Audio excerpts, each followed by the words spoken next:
अस्सलाम वालेकुम रहमतुल्लाह। ये फ़लस्तीन होटल है।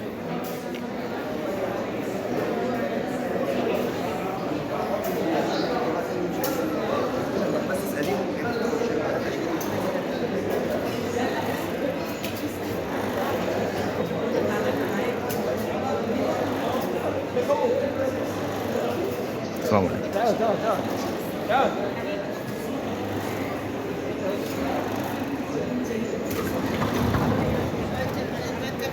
इस वक्त यहाँ जो ये काफ़िले बैठे हैं, हाजी हुज्जाज इंतज़ार में हैं कि यहाँ से मदीने शरीफ की बस जाएगी, इसलिए हुज्जाज यहाँ इंतज़ार कर रहे हैं।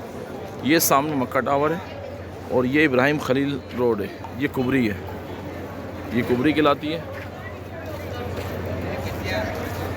ये मक्का टावर है और ये फ़लस्तीन होटल है।